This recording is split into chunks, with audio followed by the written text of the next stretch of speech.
I'm going to say the Lord's Prayer before I start. Our Father in heaven, honored be thy name. May thy kingdom come. May thy will be done on earth as it is in heaven. Give us each day our daily bread, and forgive us of our trespasses as forgive those who trespass against us. And lead us on a righteous path and guard us from the evil one. In your name we pray. Amen. Amen, amen. All right, just doing a sound check, make sure there's no lags. All right, screen share.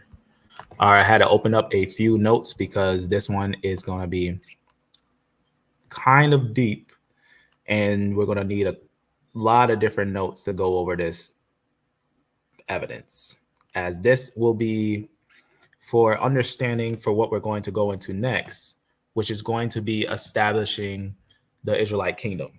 So we have a lot of evidence. If you have already seen, let me make sure I display these videos first before we proceed.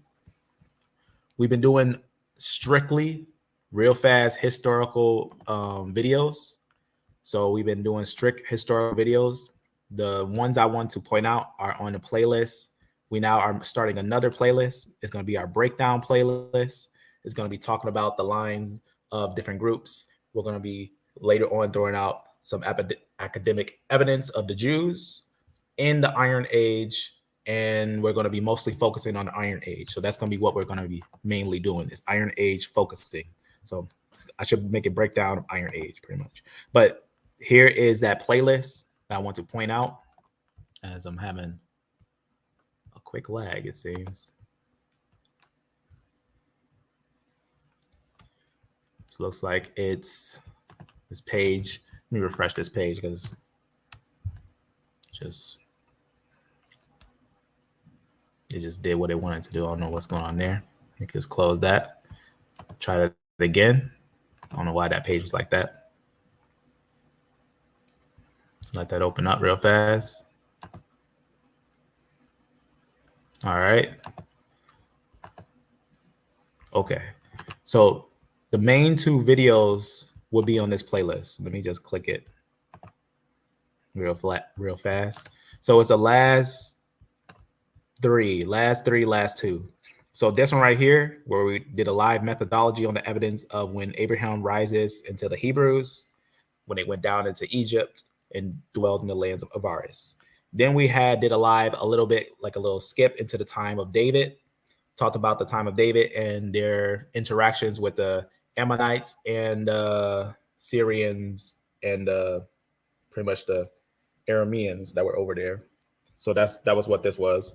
Now we're going to start developing a picture on how the Israelites conquered the lands, became this kingdom, and started to become the Jewish culture, because the Jews didn't start until after David.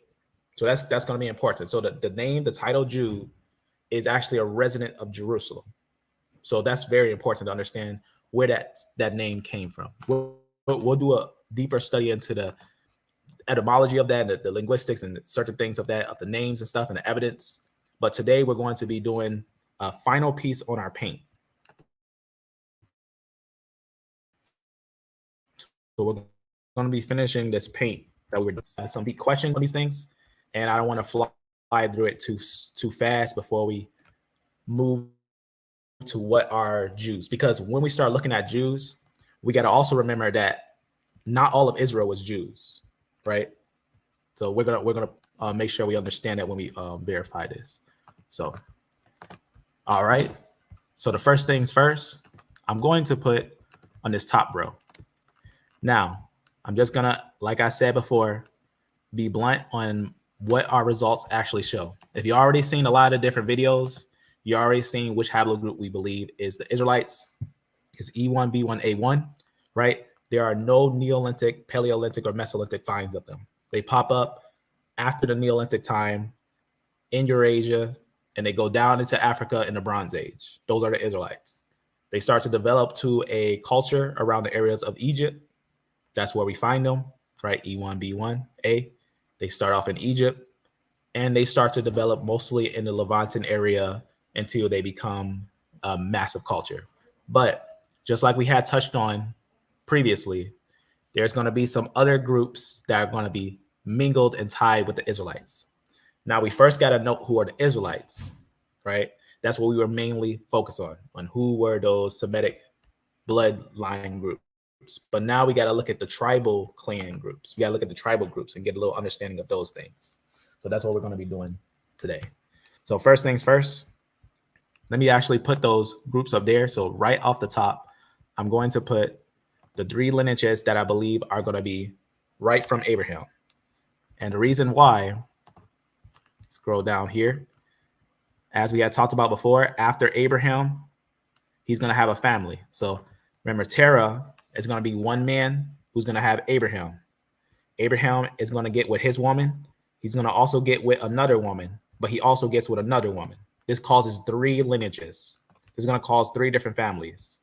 Now, we did some massive breakdowns on what it could possibly be, on what it most likely would be on certain nodes. So I'm just going to throw those nodes on the list so that we can examine those things. But first, I'll show you what we suspect them to be, as we had went over them before. I'm just going to scroll down to those nodes. And we're also going to point out the 12 sons before we point out the mixed multitude and other things like that. Right? So let me just scroll down. Obviously, what's interesting too is looking at some of the cultures that have these genetics and stuff. So first, let me point this out. All right, so what we believe to be Abraham, Isaac, and Jacob would have connections to originally E1, B1 star node. And it makes different lineages. And so let's put them down on here. The one that we believe to be Israelites that are not found in Africa, even though now they're found in Africa, modern time. They're not found in Paleolithic, Mesolithic, or Neolithic time frames. That's going to be your E1, B1, A1 star groups. That's going to be your M2. So M2 is going to be the group that we need to find these groups around, right? He's going to also have a brother lineage. Right directly, there's a mutation that connects these 2 groups together. It's going to be E1, B1, C. So we're going to put E1, B1, C. This one is the one that we believe to be more pinpoint Esau, right? And then we also have one that seems to be more of an Arabic lineage, which is E1, B1, B. These all have very close ties. This one would be more close to being an Arab. And this one, M2, would be Israel.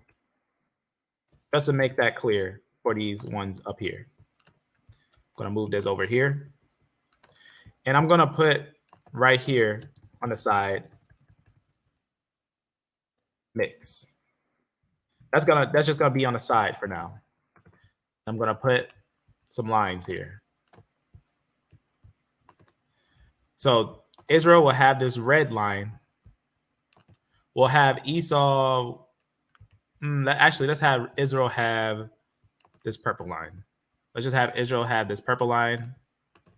And we'll have the Arab with the yellow line and Esau with the red line. All right. And the mixed one, we're going to actually have, let's just have a white line. All right. So now why do I have these lines here? I'll show you why. This is a common thing that is done in genetics. They'll have these type of, I'll show you real fast when I do it. So usually in genetics, sometimes you'll see charts and they'll have certain designs. I'm going to make a square. The squares are going to represent the males. So this is going to represent a male. So that's going to be important to know that these squares represent males, right? Just to kind of get an idea of these things. So these are going to be our males. So that's going to be right from descendant from Abraham. And then we're going to have, obviously, his other descendants, other sons and everything. All right. So these are going to be their males. And then what happens later on, let's say Israel has a sister. So the females are going to be purple. So this is going to be a sister lineage. So that's something to note, that they would have a sister lineage. So I'll just put that right here as in sister lineage and descendant. So that would be like someone that they get with. So let's say Israel gets with a woman, right? This is what's important. Remember the 12 sons. Let's go back over here to this. So you're going to have under Isaac. Remember, Isaac is direct brothers with Ishmael, right? He's going to have two sons. He's going to have Esau and Jacob. So that's going to be kind of important to note that we're going to have Esau and Jacob that we have to account for. So that's going to be very important for us to note. Let's just open up a family tree. We need this as well for the descendants.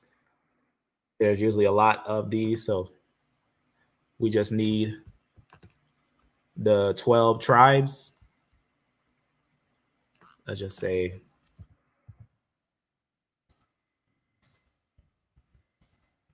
Jacob 12 sons, so that we can find a nice, decent one. We could work with that one. All right, we'll work with this one necessarily, unless there's another one that's better. Just gonna look. No, that was fine. Well, okay, we'll work with this one. Just looking up here just to see if there's another one that would be better. All right, this will be fine. We'll put this in a new tab. All right, so the reason why we want to use this is because, like we said, Abraham, Isaac, and Jacob, right? That's going to be the line that's going to make Israelites. But notice, after Jacob is going to be a division of a bunch of different individuals. But Jacob gets with different women. So these women weren't officially Israelites, but they were women who got with Abraham. So that's going to be important. And that's going to produce Israelites. They're going to produce the 12 tribes of Israel. So we would say necessarily, let's say from this line, we will get 12, right? So I'm just going to put necessarily, they would have the same node. So we'll put 12 right here. They would have 12 that would descend from this one line. Now, Esau will also have his own family. Ishmael will also have his own family. If you already know, Ishmael has 12 sons, right? If you already know that, that's good. Ishmael is known to have 12 sons. I don't know if they put it on this thing, but it is known in scripture. He has a blessing and he has 12 sons. So that's something to know about Ishmael and his family, right? Ishmael has a pretty big family. That's going to be kind of important to take a note of as we go over these things. And they're obviously going to have ties with a few nations we're going to point out, but they're going to have different women. So let's put that down on here real fast. So they're going to have different women. So they're going to obviously have 4 different mothers. They're going to have different women that are going to produce. So remember, only one of those mothers is recorded to have a direct descendant daughter. So we don't know exactly what Israel, what women they could have got with. Edom also has women that he gets with. So let me just put it like this so you can see this. He gets with Ishmael's women. So this is actually important to know that Edom gets with Ishmael's women.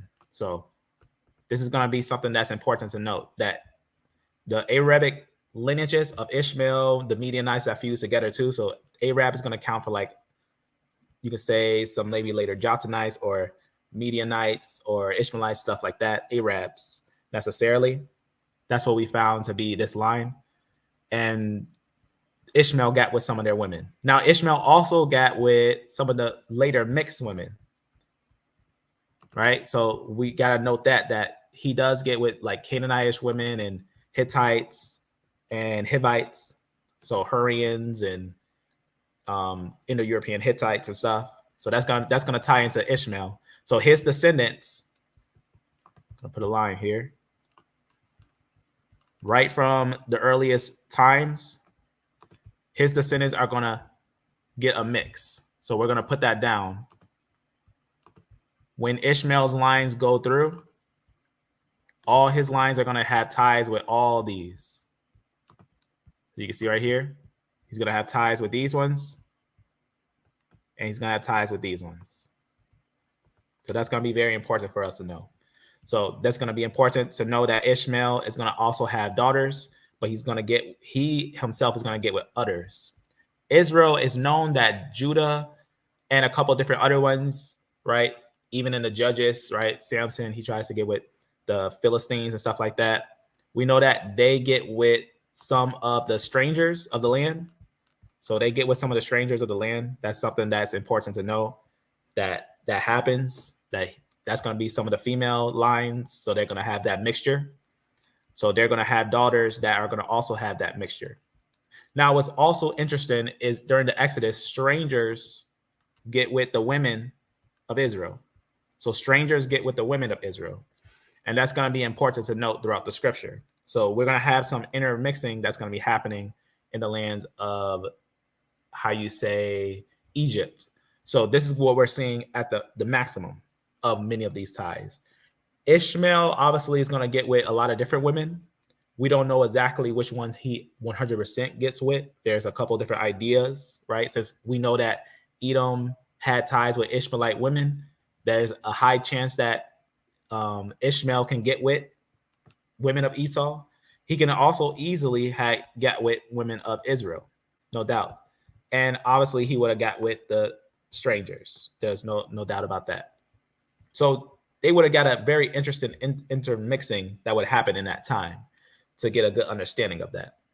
Now, with that said, as all these lines are mixing by mitochondria, there are some things that we got to take into consideration that happens autosomally on the PCA, which means a principal component analysis.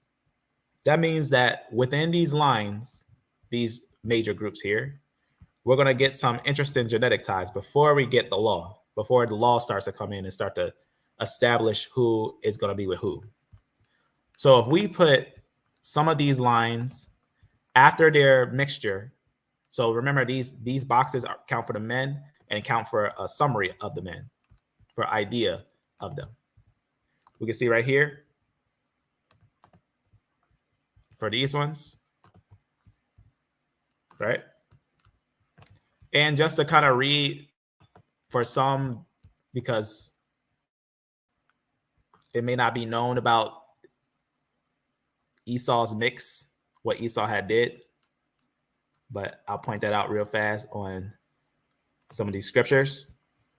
Watch what it says right here on this little reading. It says right here in Genesis 36:2, Esau took his wives of the daughters of Canaan. So you see how he took the daughters of Canaan, so the stranger, and the Hittites, so the stranger, and obviously of the Hivites, of the stranger.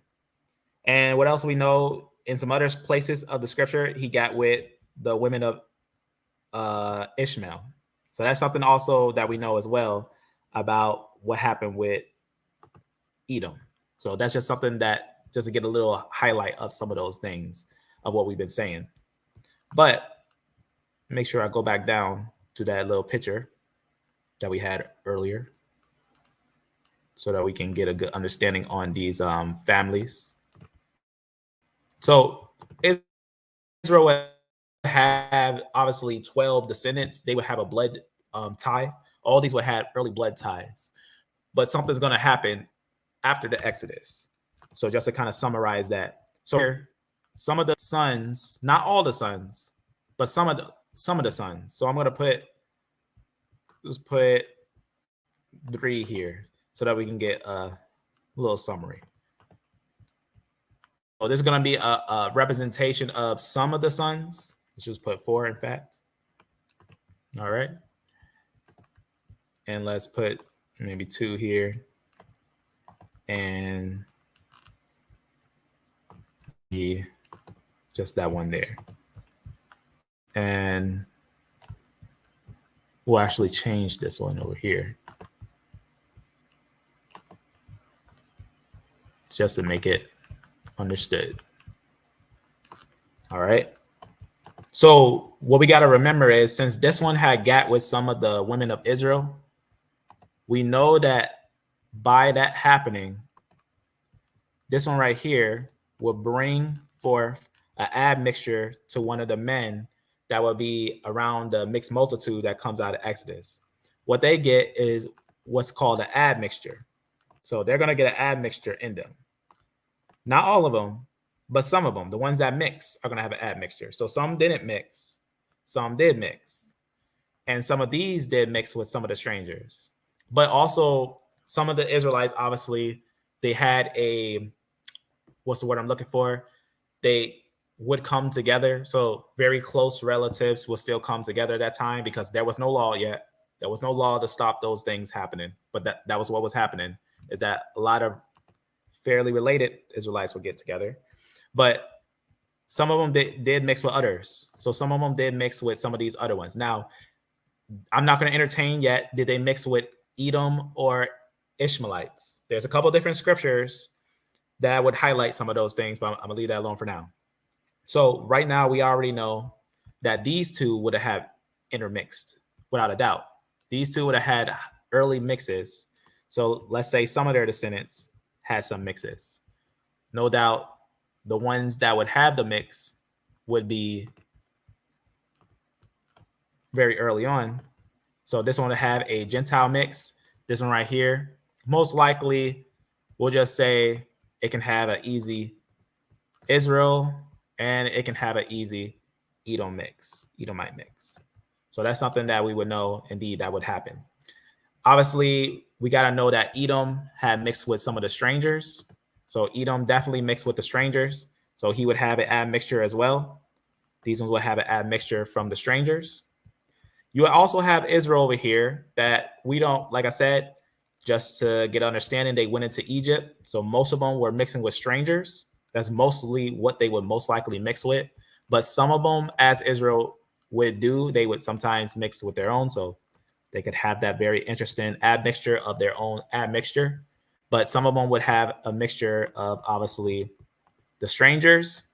Could it be possible that some got with Edomites and Ishmaelites? It's definitely possible. So just to put a line there, they would have some interties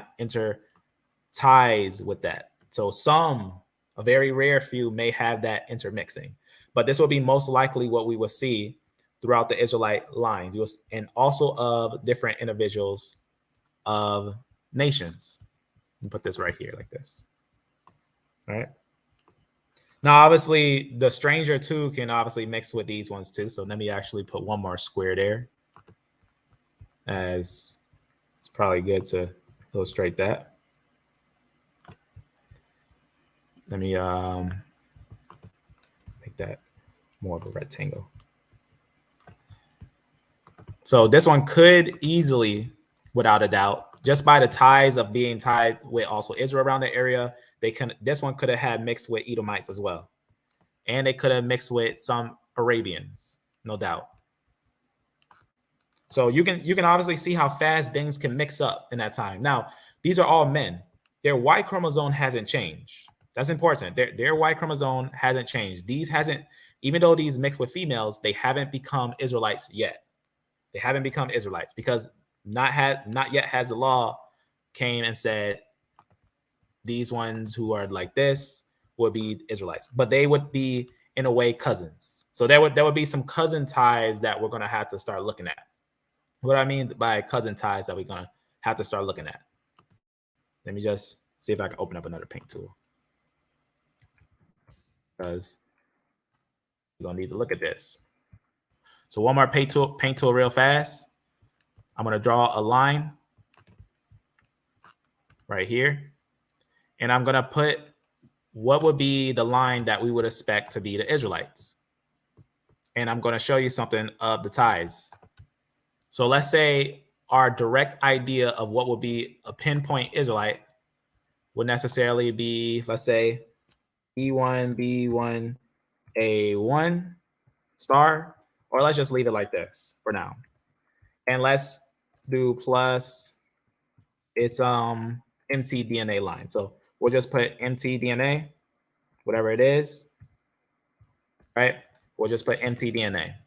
Now, whatever line plus its mtDNA line, that's the Israelite mtDNA line. Whatever line gets with that exact one, the one that's the Israelite female, which most likely would be a tie of Diana, or the early woman that came from Leah, right? So Leah had a daughter. Leah would be the female that brought forth Judah, Levi, Issachar, and I think Simeon. I think it's Simeon. But that's gonna be the descendants. In fact, we got a list right here to look, so you can see actually Simeon too. Leah had the most sons. She had like 6 sons. So Simeon, Levi, Judah, Reuben, Issachar, and Zebulun. So we got, and her daughter Diana. See that? She's gonna have a daughter named Diana. So that's gonna be important to understand. So someone can get with Diana, and they might end up becoming tied with Israel. So that's important to know about. And we're gonna put that down on here. So let's say there was a stranger line, a stranger Y DNA. We don't know what it is. Let's just say a stranger's Y DNA.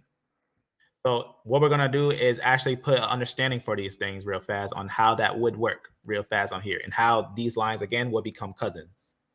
These two will be together, right? They will be obviously one generation down, another generation down, and another generation down, right? Same thing with the women. Another generation down, another generation down, and another generation down. Now let's say about here. This woman decided to get, she had obviously was with this man. She had a daughter.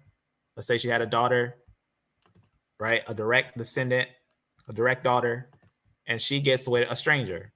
So she gets with a stranger haplogroup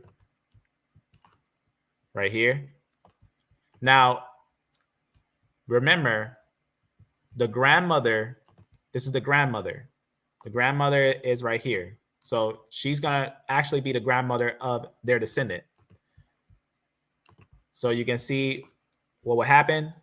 Let's say this one gets with this one. I mean, this one right here is the grandmother, and this one gets with this one, and she produces a son. So this is going to be her son right here. Her son is going to produce right from her. So that's going to be the daughter. This is going to be the mother of this one, right? This is going to be a son from this one. Now, what happens at this part right here, also understanding we got that intermix there, right there. What happens is this one actually becomes a type of cousin. Now, let's say this one also right here, as we can see right here, it would have this one. This one is the father of this one.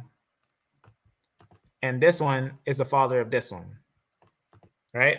So we see that this one would bring forth this one, and this one would bring forth this one, right? That's no problem. He wouldn't bring forth this one.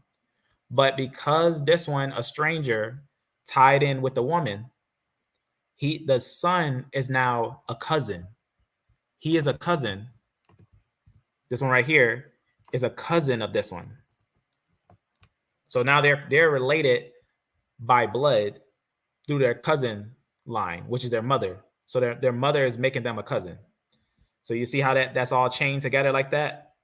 So if this one has another descendant, he can mate with someone else and start to look a little different, or he can continue for more generations and mix in again with more like of the women that were over there. So he can come closer to this family instead of this family.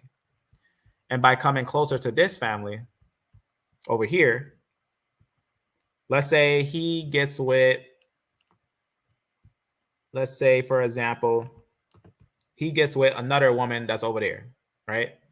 And they bring forth a son, right? Let's say she has another daughter, right? She has a daughter, right? She has another daughter. And he gets with her, and he produces a son. When he gets with her and produces a son, right? When these ones get together and produce a son, they're getting closer tied. Their faces are looking the same. They're looking more related. They're looking more the same. So they're getting more and more and more genetic mixtures, to the point where necessarily after multiple generations, it will be almost indistinguishable. these individuals be almost indistinguishable, where he would almost look like this one, but he would be obviously mixed. He's obviously a mix, but he starts to be on this side of the family. So now instead of being like his relatives, let's put his relatives over here. Let's say some of his relatives. So let's say this is his father, right? Just like we seen this one got with this one. Let's say he had a son, right? Now he has a far son, and his son gets with a Gentile, right? He gets with a Gentile. They produce Gentiles, and they're not Israelites. They're not going to be Israelites at all, because they are strangers, and they've been strangers, and they met with strangers, and they kept a law of strangers, pretty much. And they wouldn't be necessarily Israelites at all, because they would not be Israelites, right? So that would be a totally different family. But this one that had made it with this woman over here had started to blend with this woman, getting closer to this family, blending with more of the women over here, becoming more looking like their cousins on this side of the family, under his grandmother's line and his mother's line. So from his mother's line, he now, from generation is now becoming more and more like a common descent of a whole nother family. Now, remember how I didn't put no Y chromosome here, so you can kind of see that on how that process will work. Let's go back to that other list over here. And this is actually real. This is how real genetics work. Real genetics do work like this for intermixing. And this is how different people have different phenotypes. Phenotype can change by admixture, also by location, diet, and a couple different things like that. But this is a great example to tell us of how these things are happening. So you can see, obviously, the 12 tribes, they're going to have their sons and their sons, right? Getting with their women. But remember, there's those ones that do intermix. That's going to be important. And the ones that end up becoming mixed in the sense of becoming like strangers. I'm also going to show you later on, probably not now, but later on, I'm going to show you how someone can be a blood Israelite and not be of the tribe of Israel. So that's very important to know about. You will find this in laws. Let me show you, for example, real quick, what that would look like. Let's say you had a rebellious Israelite after the time of the Exodus and was with the strangers. Let's say he went over here. He decided to go over here, and he decides to not keep his laws and commandments and go with the women. And he decided not to keep the laws and commandments and go with the women and go into another family. The same concept occurs. Let's put it on the side right here. This is what would happen to that individual. That individual who would be 100% an Israelite by blood. Let's say he already was a mixture of the Israelites, had the same intermixing and everything. Let's say he was a pure Israelite and he mixed for generation to generation. He was a pure Israelite, blood-born, no flaws. He mixed with only Israelites, woman to Israelite, men to Israelite, no admixtures. But then he had a son that was rebellious. And his son said, I don't want to keep the laws. I don't want to be with Israel. I'm going to get with maybe, let's say they got with a woman from, let's say from, what's a place we could name? Like the Hittites. Let's say they go to the Hittites. This is a Hittite woman. Let's say this is a pure blood Hittite. Without a doubt, that's a pure blood Hittite. He gets with a Hittite, and his son, who is produced, is now going to have an admixture. Now, let me make sure I make this still purple, because remember, he's still from his father. He's going to be from his father. He's going to be still pure with all the ancient mixtures and everything. But now he has an admixture from the female. He now has an admixture from the female's line. So now what's happening to him that's born from this woman? He's getting an interesting admixture from this woman. And let's say he's also not keeping the laws of his fathers and everything. He continues on and continues on for generation and generation. Let's say this right here would count for like 10 generations down, or like necessarily something like that, right? He's still from his father, 100%. He's still pure from all those ancient mixtures. But now from all that mixing with all, like, let's say they kept on staying with these same females. They stayed with pure Hittites, some more pure than others, some maybe mixed with others and whatnot. Let's say some had got with Edomites, because the Hittites got with Edomites. Some was daughter of Edomites. Now this one got mixtures of Edomites in them. This one got a mix of Edomites. This one is another nation, right? Let's say this one's whatever other nation it is, and they're going to have a kid. These ones are going to have a kid, right? Let's put it like this. So remember, this one was he's a blood-born Israelite, blood-born. He's a perfectly normal Israelite. There's nothing that's defective on him, but his parents didn't keep the law. He left the tribes of Israel. He went to another tribe with the Hittites. He started mixing with the Hittites for a long, long time. And his final descendant, let's have his final descendant later on, let's say about the time later on with Israel. They had nothing to do with Israel. They were outside of Israel, and they were mixing with strangers, and they were mixing with other nations and everything. His final form is that he's a stranger. He's not even considered an Israelite by law, because even though he has the blood ties of his father, by going out of the law, there's a law that talks about those who are separate from their families. You could probably find them. It's called banishment laws and things like that. The ones who don't keep the law, or the ones that separate themselves from Israel, don't continue with Israel, right?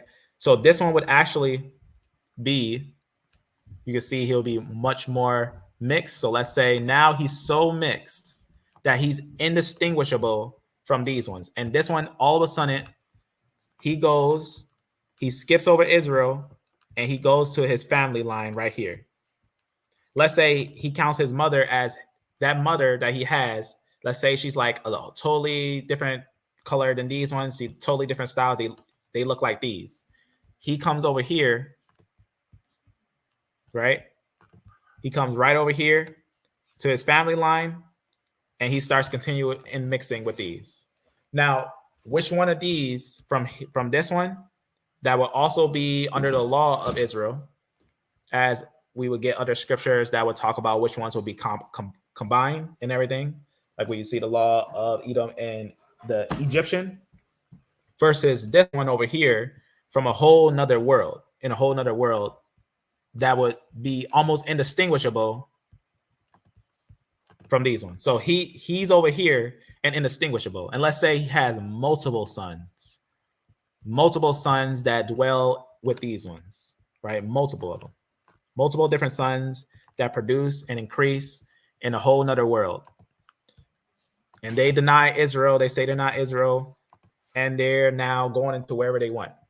They're blood Israelites, but they're now mixing with a whole nother nation. They're mixed with another tribe. They become another tribe. This tribe right here would be Israel. This tribe right here would be our tribe of Israel. This tribe would not.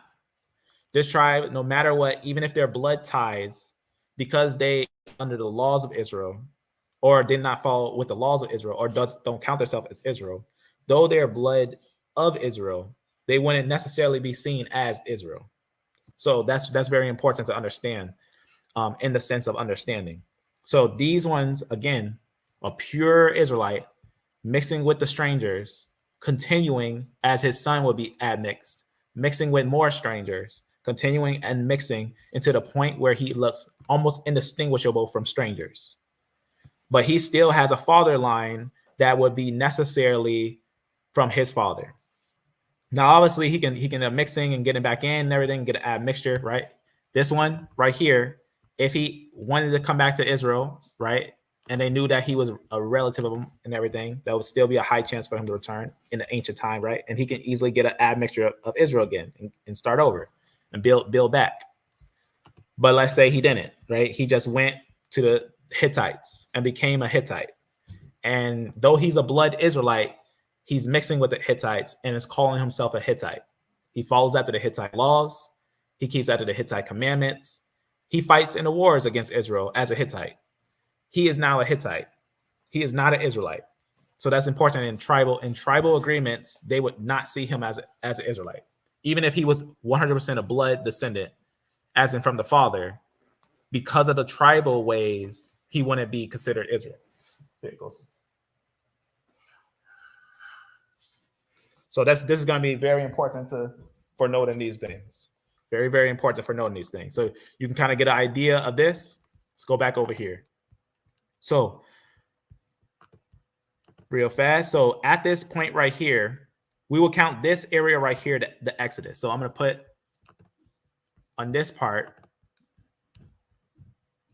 I'm going to put right here. So I'm just going to put Exodus right here so that we can get an understanding of what's happening. So the Exodus is going to happen, and then you're going to have these ones in the land of Israel. Now, obviously, the Israelites will be the blood descendants of Israel, right? You'll have, obviously, your ones that are perfectly mixed with Israel. You're going to have the ones that intermix with some of the strangers. Sometimes you're going to have strangers, a mixed multitude, come out with Israel. But some of the mixed multitude, obviously, not all of them made it to Israel, but they did leave out.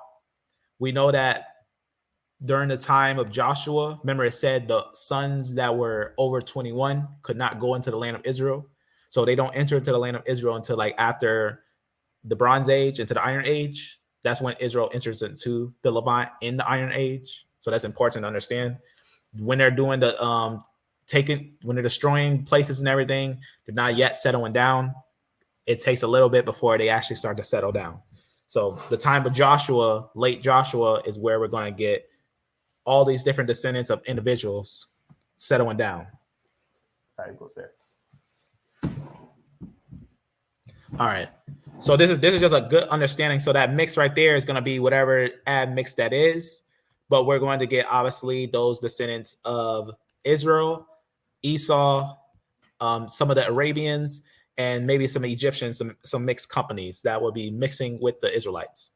This will be a continuation from our previous video that we had touched on. So those scripture verses for those things will be on the previous video. But this is going to be what it will look like for those individuals coming out. Now, we are not saying that the ones that come with Israel replace Israel. In fact, a lot of these fall away, right? Throughout the times of Israel, a lot of Israelites die. So that can be an Edomite Israelite dying, Arabian Israelite dying, or a stranger, a multitude of the Israelites dying. It could be also an Israelite dying, right? But most of the Israelites, these are going to become kings. Let me point out something here so that we can know what's going on. I'm going to use these blue arrows to point out something. This one's going to, we'll say this one will become the priests. This will become the priests. This will become the kings. So that's important. So Judah's line, or necessarily, they will become kings. Let me actually, this one will become priests because the sons of Aaron were one of the most pure. The sons of Aaron are the most pure. Edom necessarily would not be considered that. Also, Arabs and the mixed multitude, they didn't become priests. Only the Israelites became priests. So they're going to become priests. And also, we're going to have Judah. So I'm going to put right here Judah because necessarily he has a interesting admixture. That's something that is important to know. He also gets a lot of kings that come from him. Other ones become Israelites. So different mixes of different Israelites, they become Israelites. And other ones become Jews, right? So some are going to become kings. Let me type that down here. Some of them are going to become kings later on. Some of them are going to just be some of the group of the Jews. Some of them are just going to be Israel. Some are just going to be Israel, or necessarily the Hebrews. So that's the group that comes together, the Hebrews. And some are going to become priests. So, and there's different levels of priests. So I want to be clear when I say this, when I say priests, because necessarily only the sons of Levi can become priests of Aaron. So that's something important to know about as well. Let me just put this. Now we got to open up Levi's family tree. Let me make sure this is right here. This is a great one I always use. All right, so under here you can see from Levi, one of the descendants of Jacob, Israel, he's going to have a bunch of different descendants, but only one family of his family right here under Aaron are going to become the high priests. So I just want to make that also known that the high priests are going to be of Aaron. So, but that's going to be the priest line. So the priest line is going to be of Israel. So this is what makes Israel special, is that they are centered around a bloodline. So that's why when a lot of times people talk about Israel, they are centered around a bloodline. So that's just something that's important to know when looking at Israelites. So that's why whenever you see people talk about Israel, people shouldn't get too offended when they hear like someone talking about a bloodline and stuff, because you got to find a bloodline to find Israel. That's just how they were. That's just how the Israelite clans were. They were centered around a bloodline. Now, they weren't all a bloodline, but the ones to have these certain offices, the ones to be kings, were always usually of the sons of David and whatnot. And the ones that would be priests, those will be the sons of Aaron. So that's going to be important to know. So what does that give room for the other ones to be? Just kind of like a mix, just like a mix of those groups, like a different mingled group of them. Like some would become basically some of the sojourners, basically strangers that sojourn with Israel. Some of them become circumcised and become Israel. Remember, we had talked about how Edom and the Egyptians in the third generation, they will become one in the congregation of Israel. So the congregation just means in the body of Israel. So they would become one in the body with Israel. So they would join in that congregation and become one tribe. But these are going to be the bloodline ones that become the kings and the priests and everything necessarily. All these, in fact, all of these can become Jews. All of these can become Hebrews, speak Hebrew. But necessarily, these will be like blood Israelites from the 12 sons. So 12 sons, they would have been mixing, intermixing, and everything with different women for hundreds of years. This right here is going to be our representation of those hundreds of years. So let me just put that right here. So just like we went over last time, we got our hundreds of years. So this will be the beginning. This will be the beginning of them. And this will be 100 years in Egypt. This will be our Exodus. They will be dwelling here, a different mixed multitude, the laws and everything. And then we'll have them settle in the lands of Israel and becoming basically one company. Now, obviously, because of these different women, all these women could also come out too. So that's something to know too. So all these women can also have came with Israelites too, as is definitely possible. Israelites could have had a mixed multitude. So the biggest mix in that multitude are women. That's very important. The women are going to be the biggest mixed multitude. Remember this, that's also important. When the Israelites couldn't go into the land, when Joshua had spied out the land, it said basically the men of war couldn't go over. A lot of the men of war couldn't go over. And that's what a lot of times when you see the counted men in numbers, those were men of war. Those were like the heads of the camp and everything and whatnot. But some of them made it through their younger line. So that means the younger descendants, their children, all these mixtures and their children are the ones that went into Israel. The children are going to be the ones that go into Israel. So their children could easily have multiple different mixes from different areas, just like how we went over here. See how this works? This is going to be how a tribe works. So remember, Israel obviously being pure, but a stranger not being pure could have made it with the women, mixed in. His descendant had some mixture, just a little bit. His descendant mixed again. Let me put this right here because in some places it does say in the third. So this one right here. So this one could have mixed with this one. Got with another woman over there, got closer. And then after that, boom, now he's like almost like blood ties. He almost looks no different in the third generation. What does he have to do? Continue on with Israel. He gets with a pure woman who's of Israel, a pure Israelite woman. So let's say this right here will be counted as a pure woman of Israel, right there. He's becoming more and more of Israel. That's what he will become. He become more of the tribe tied with there. But if an Israelite, again, if that Israelite went to the strangers, right? Let's say he went to the Hittites and he kept, like we see right here, he got with a pure Hittite. His son had that admixture. His son got with another one, got an admixture, with another stranger admixture. He almost indistinguishable. Got with more of them. He would have became basically one with their tribes. He would have been not viewed as an Israelite at that point. By not keeping the laws of Israel, by becoming one with another tribe, even by being a blood descendant of Abraham, Isaac, and Jacob, he'll be totally a different tribe. This happens a lot in ancient Israel. We had a lot of Israelites that were banished, or some that left the tribes, and sometimes they'll just become one with another tribe, and that would not be good for them. So but what would happen sometimes with a stranger, they would intertwine with Israel and become one with a tribe. Now, this is more talking genetic ties. There's also ways that they don't have to mix, that some wouldn't even mix at all and become one with the tribes. And there's different ways of that, like how Edom can become one with Israel because of a certain law in Deuteronomy, where Edom, despite the mix, long as they stay Israel and not call themselves after the tribe of Edom, which were an idol-worshiping tribe that had a 3-horn idol, if they had left that and went with Israel, as the law has said, they would mix into the third generation and become one. But they couldn't call themselves Edom. They had to call themselves Israel. Why? Because they had became Israel. That's important.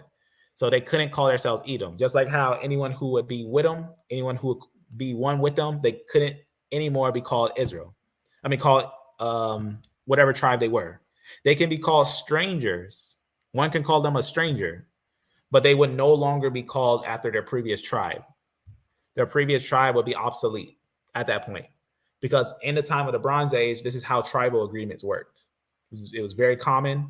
Think about the Amorites. If you look at the genetics of the Amorites, they're not all Amorites. They're not Hamites. A lot of them are actually a tribal agreement. There's a lot of groups that are like that. A lot. Egyptians are like that. A lot of groups are like that.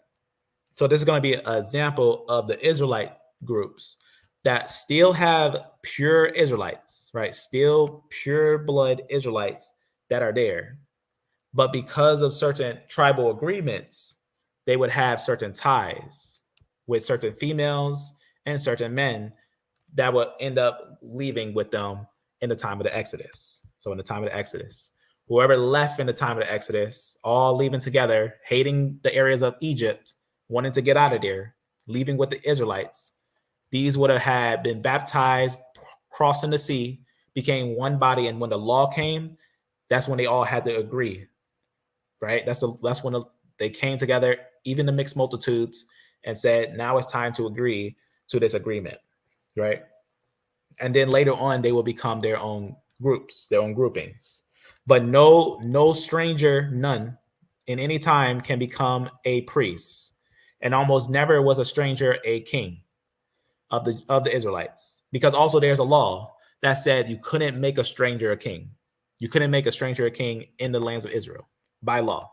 You shall not set a stranger over you, as the scripture says, right? If you don't know that law, maybe I should say that. So let me see. Where's that one real fast? Because that one is kind of interesting.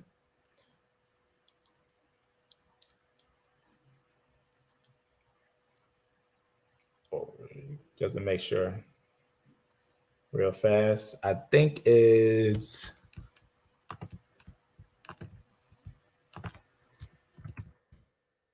Deuteronomy 17 and 15.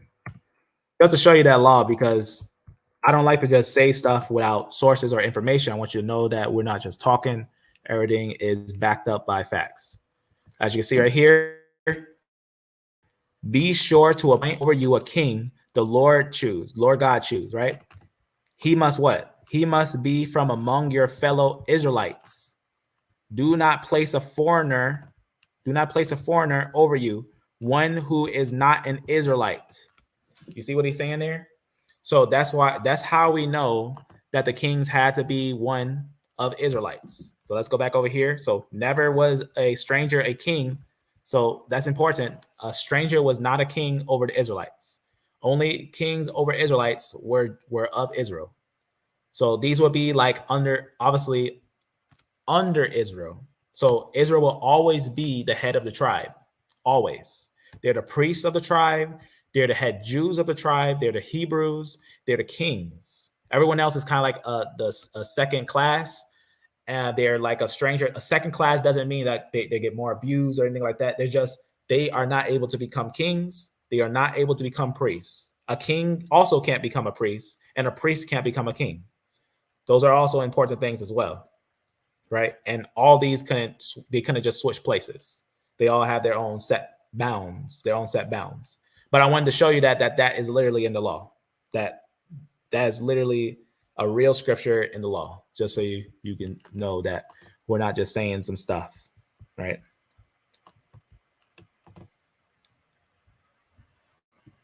So very, very important. So it has to be from their brethren for a king over them. It cannot be a stranger, but it must be of their brothers, right? Just to show that another translation. I don't know why this. Let me just make sure. All right. So just to get that understood, right? So that's why that key is important. Can this one become a king or a priest after he had mixed with the Israelites? No. You hear me? No, he cannot. This one who mixed in, who did become a tribe of the Israelites, he still cannot become a priest or a king. You hear what I'm saying? He is still a stranger, but he's a mixed in stranger, and he's grafted in by the law. But he's not able to become a king, and he's not able to become a priest, right? One could consider him a resident of Jerusalem. He could become a Jew. One could consider him a Hebrew. He can speak Hebrew.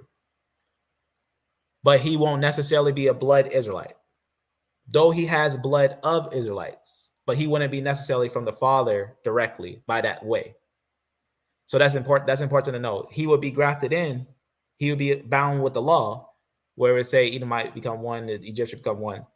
But necessarily, he could never become a priest. He could never become a king. So that's important to understand about that understanding there in their tribal agreement, right? So all unbiased stuff. That's what the tribal agreement is. Shalom, shalom, family. Any questions or statements? Let me know, as we will, after this, get into some very deep sources on the Iron Age Israelites that became Jews. So remember, we had talked about before about the evidence of those things. Let me show you real fast how we had verified the growth of the Israelites and everything, how we know without a doubt that the Israelites became a real clan and everything. But we have no doubt of all that. Just gonna scroll over here. Not this one. This one's the conquest up here. Just to show this one for the evidence of it. We'll go one of these. Let's see. This one. No, not that one. Let's one more. Let me put on one more. It's here. Scroll up. All right. I'll just search one. Let me grab it. Find what it note.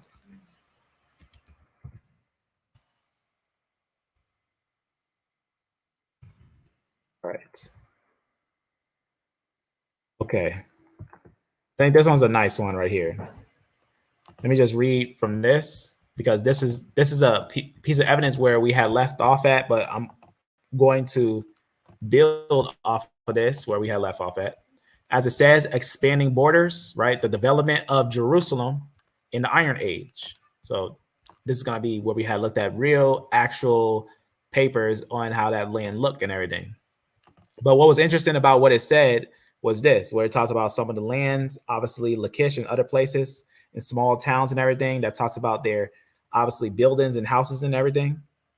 But notice what they say right here, scholarly, based on archaeological record alone, real records alone, one could reasonably assume that these were the seats of the governments of several small regional states that only later fused into the historical attested states of Israel and Judah. So that's going to be very important for us to kind of get an understanding that there is a lot of evidence of these groups, and we're going to kind of continue to build, but pull up some Iron Age stuff on that, because the next thing, like we had said, the next thing that we was going to touch on is the evidence of the individuals in Lachish. So that's going to be kind of interesting to go into Lachish, and not just Lachish, but the Jews in the lands, after David. So we're going to be looking at the times of the kings and stuff. That's going to be breaking these things down. So on this tribal agreement, again, we know that the ones who would have most of those high things of the law would be the Israelites. But remember, they also have one law. Every single one of these, the strangers and everything, they have one law, only one law, right? So that's something that we had seen when we had looked at the understanding of like certain scriptures, like the Passover and everything. The Passover is a very interesting one, right? Some of the laws of the Passover, that if a stranger would keep the Passover, you got to be circumcised. Why? Because they will become one in that tribe, right? And they become basically equal people, the same people. So the tribe, the Israelites, when you think about how many had left out, they wasn't just a pure company. There was a mixed company. So that's kind of important to know. But that doesn't mean that we can't find Israelites out of that company. It just means that we got to look careful at that company. We got to look at that company carefully and examine which pinpoint group would have been the Israelite kings and priests and ancient Hebrews and Jews. So this will be a good understanding for those things to establish the understanding of those things, right? So a nice blueprint of that illustration. Now, obviously, this is after years and multiple pieces of information that we had already displayed and went over. So this is a nice summary of it all, I would say. Is a more of a major summary of all these groups necessarily. But I just want to take that time real quick to just quickly illustrate that. If someone doesn't understand this right here, let me know and we'll elaborate on something. There's more scriptures that go on why these things are like this, why this is what it would look like. It would not look like, I know a lot of people, including myself, have first thought many of the Israelite clans will look like this. We thought that a lot of people thought it would only look like this. That's not actually what the Israelite clans look like. It's almost impossible that's what the clans would have looked like, because the scripture tells us that there was a mixed multitude, and the scripture tells us that there's a binding that tied the Edomite and the Egyptian in the Israelites, and the fact that they were strangers in them, and the Amorite groups that we verified was amongst them. So there's tons of scripture that verify these things. In fact, by the time of, see how we see Edom right here? By the time of the 1st century, a lot of Edomites were called Jews. Did you know that a lot of Edomites in the 1st century was actually called Jews? For example, let me show you a female that we know is an Edomite that was called a Jew.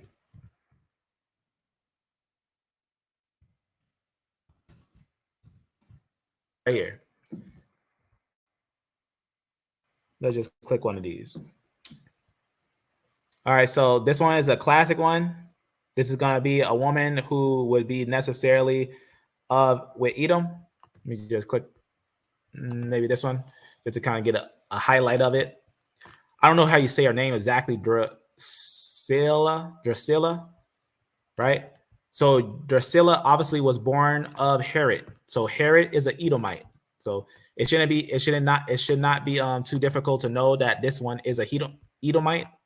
This is no doubt a Edomite. Remember, this is the son of Herod, who we get a good understanding of his legend and his story. These are real people. These are real people in real life. I'll just copy him to just show him. He was born in I think 40 AD. After 44 or 40 AD, so right there he is. All right, just to kind of get a good understanding of him, right? He himself is an Edomite, right? So this is an important one to understand real fast. I'll just click it to see if usually they have a family tree on here just to show that. Most likely they do. I'm thinking here it is. Look at this family tree. So you can get a good understanding of its ties of who would be in this family tree and everything. Just give you some obviously ties. See that one right there? That's that daughter. She was a daughter of Herod, obviously the king that was over that land and whatnot. But she was a female. But what's interesting about this female, and under the lines of the Herodian dynasty, because that's also important to know that this will be tied with some of those lineages and whatnot. It's gonna close that and show this right here. Go back over here. Watch what it says here. When it talks about, obviously, she was the youngest daughter, right? Born of that individual and everything. You can see a little bit about her. But what I find interesting, as it says, she came from a royal family. Her father, this individual, Herod, who was named after his father, Herod the Great, right? Is Herod Agrippa the First, and was a grandson of Herod the Great. So it should be known that Herod the Great is an Edomite, without a doubt. But we know that she, in other places, is called a Jew, as it says right here. As a Jewess or a female Jew, she would have knew about some things. But in many places, she's called a Jew in history. So that's important to know about this individual, is that this person right here, who was a daughter of a Jew or a daughter of a Edomite, was called a Jew, also called a Jew. So that's kind of important to kind of get a nice little understanding on some of those things. And that's just a small example on a couple of different examples. From BC, from the transition of BC to AD, there was a law change in the Talmud. The law changed to matrilineal descent. If you already know about that, you already know. But if you want to do a private study on it, how in the first century, the first century and around that time, the law had changed. They had wrote something in their book. This is why outside of Christ, there will be no salvation. Why would I say there's no salvation outside of Christ? Because the law changed. They had a root in their book to change the law. So there was a lot of problems that were happening early on with the Israelites when it came to just walking in the old laws. In fact, Jeremiah 31 to 35 forewarned that a new law would come, that a new covenant would come, not like the covenant that they had when they left out of Egypt. Jeremiah 31 that talks about that covenant, that new covenant that was going to come, that was going to be for saving the soul, for bringing the people to a righteous way. That was an important thing to know. But this is a female that not a lot of people know about. But when you go into the depth of her, obviously she was an Edomite and everything and whatnot. There's no doubt. But she was also called Jewish in many places. So that's something that is very interesting and important to know of these things. But she was no doubt an Edomite, right? So some Edomites mixed with Israelites in their company. Some of them were outside of their company, some. But when we think about what the clans would have looked like, they would have looked like this. They would have been mostly a mixed company, probably not mostly mixed, probably more half of this will be Israelites and another half will be mixed. So that's a big thing to know about the Israelites, that a good portion of them were mixed necessarily. One could push it if someone wanted to challenge and push it up to like 80%, 90%. It wasn't 100%. But if they want to push it to 80 to 90%, what they would need to do is verify it by source papers. From what I found in source papers, I started to find something that is very interesting and important to note, especially the ones in Lachish. The ones in Lachish was obviously had African affinities, right? They no doubt, as we had seen the Jews in Lachish, the relationship with the Jews in Lachish We know that they, as it says, they looked like they had complete Egyptian origin. So remember that Egyptian admixture makes sense. Even Solomon had mixed with some of those Egyptians. So that's very important for that.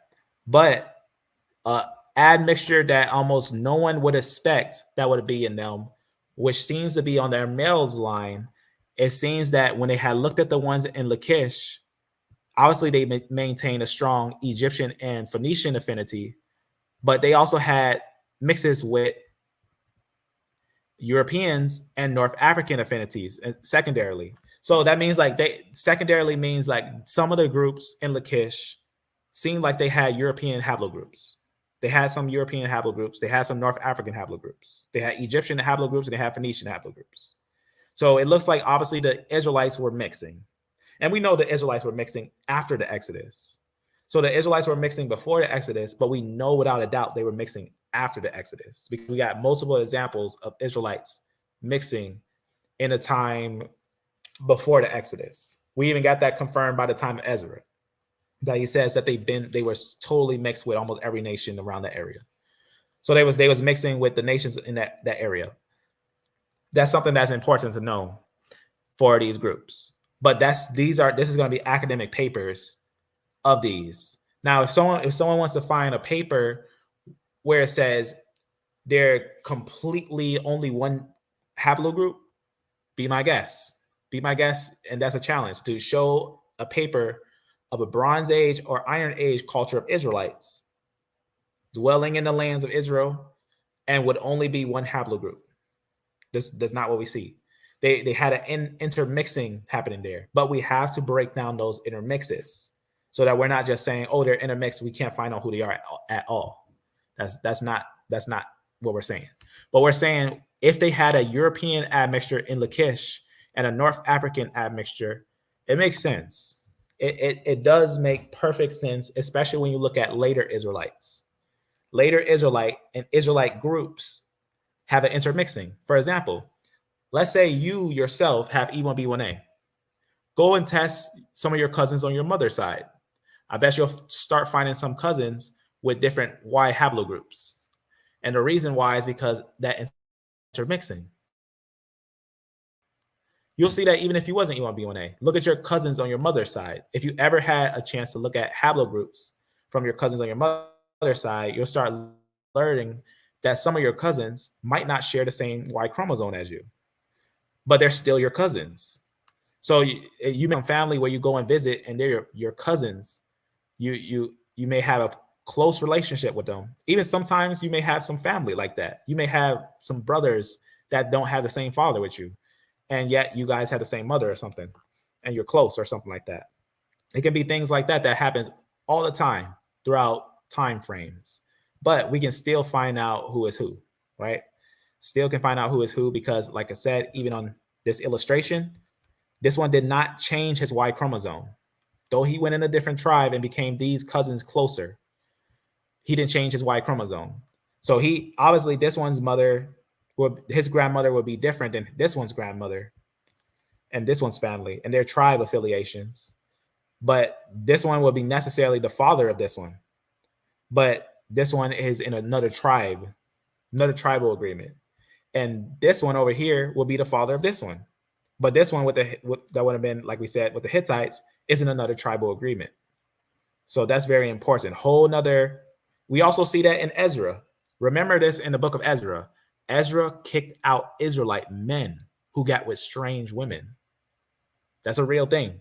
In the book of Ezra, he kicked out men who were Israelites that had strange women. Let's kind of look at that real fast when it says that in Ezra, because that's kind of interesting to think about when you think about some of these ties and whatnot. Put that down.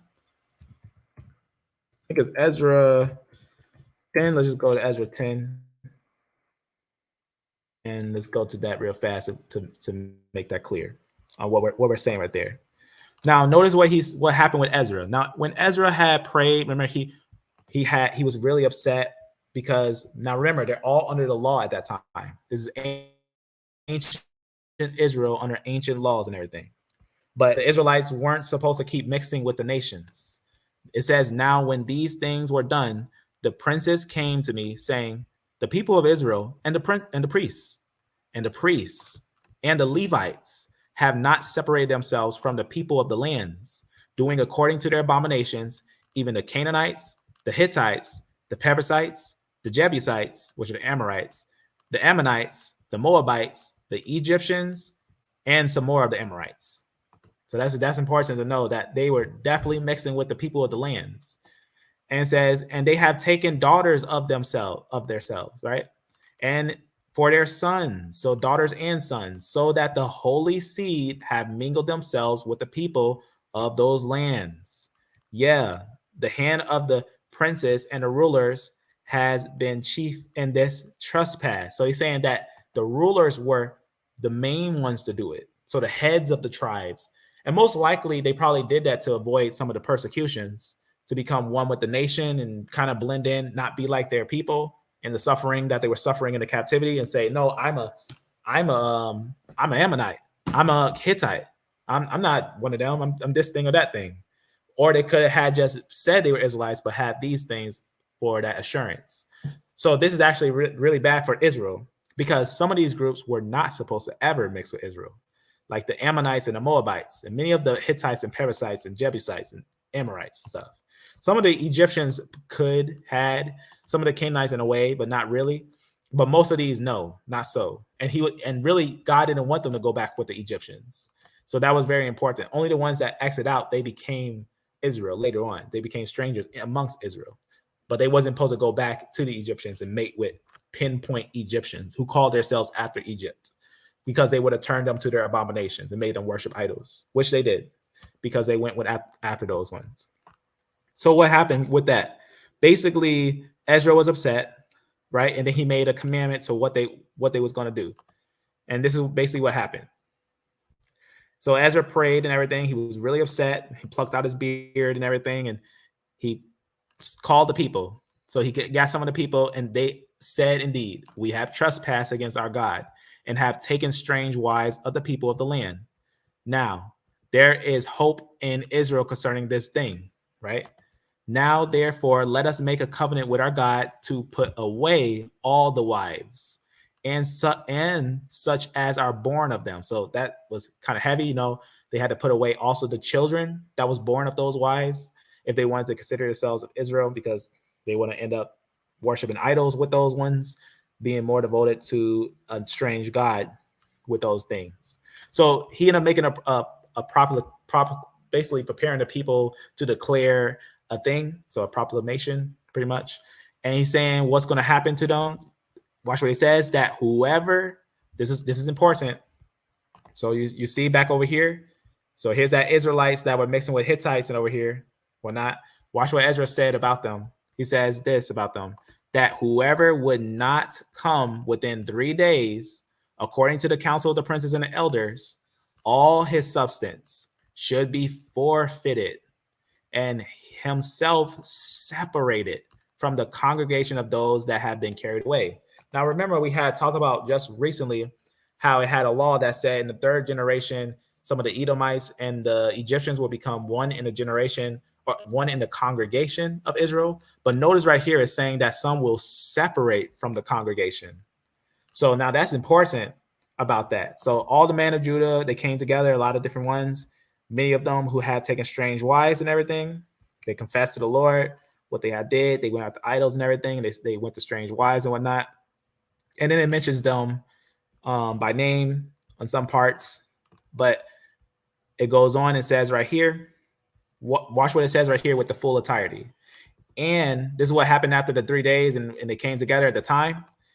And they made an end with all men that have taken strange wives by the 1st day of the month. Wait, are you telling me that blood-born Israelites that had ties with other nations were kicked off of being Israelites? Yes. Blood-born Israelites who were blood-born Abraham, Isaac, and Jacob, by mixing with strange wives, having idols and everything, they were separated from their congregation. They weren't Jews anymore. They weren't even considered to be Israelites anymore. They were forfeited from their agreement. It even talks about some of the sons that were separated. Not all of them, but some of them. Some of them were separated. See, some of them were up with Levites and stuff. So some obviously being up with Israel, Judah, different ones that would be all tied together. They would be intermixed. A lot of them would have been intermixed. As it says, all these have taken strange wives, and some of them had wives by whom they had children. So we can see right here, if some of those Israelites had got with some of those other women and whatnot, that would not be good for them, because that would mean they would intermix with some of these other women. That means the Israelite clan. So let me put a circle right here for what's the Israelite clan right here, right? This will be the Israelite clan, right? So right here, this will be our said Israelite-ish clan right here, right? So just to get a good understanding of that, our Israelite clan would exist with a limited group, right? So there's going to be a limited group amongst them that we're going to have to take note of. So let me just put a nice little circle on that. Try it again. In fact, I'll use a square because it might make more sense. So this will be the clan right here. This right here. This will be the tribal clan right here. In fact, that circle was fine. That circle worked. So this will be our tribal clan, right? Just to make that make sense for this and whatnot. Make that thinner. There. So this will be our tribal clan. These groups right here, right? And it's just for the sake of, again, for the sake of understanding, as this is just a summary. So who outside of this would not, everything outside this would not have been a clan. So if they were blood born, yet they didn't keep the laws and they separated themselves from Israel and they start mixing with the other nations, becoming one like the nation, not going with Israel, but skipping them and going back to the strangers, mixing with the strangers' tribes, becoming one like the strangers, separate from Israel and becoming a Jew, separate from being in the land of being a Jew, separate from being in the land and being considered Israel. That would be something that is important to understand about that clan and those tribal laws of that time. So again, you can see these ones, even though they would have been strangers, necessarily they would have became something else. They would have became basically, what's the word I'm looking for? Another agreement. They would have had another different tribal agreement. So that would have been something that would have been important to know. Necessarily, in fact, just to make it more clear, it's like it actually would start with, because this is the one right here. He is the one that got with the Israelites, this one. So that tribe will be right here, necessarily. That will be the tribe right there. This one, like you said, he has two sons, so he could have had a son that got with the Israelites, being one by the agreement, another descendant, 1 generation, 2 generations, 3 generations. He almost indistinguishable in the 3rd generation. He would have entered into the congregation in the 3rd generation. This one did not enter in Israel. He stayed with his own kind, Some of the Israelite men had got with those ones. They would have had mixed and became a different tribe. These are a whole different tribe. They're not even Israelites. They would have been totally different, even though they are blood descendant, genetically Israelites, but not tribally Israelites. This one is not a genetic Israelite, but he's tribally an Israelite. So which one would be more, if we had to say that God was a judge over these groups, which one would receive the promised blessing? The ones that were still blood-born Israelites, but left out of Israel, didn't keep the laws, and is now separate from Israel tribes, but is still a blood-born Israel? Or the ones that were even grafted in with Israel, even though not blood of Israel, followed with the laws and covenant, and had walked in the laws and the statutes and commandments until their ending and had more kids in Israel. Those ones would be the law binding Israelites, considering the old law. Those ones will be the law binding Israelites, not the descendants that are just descendants.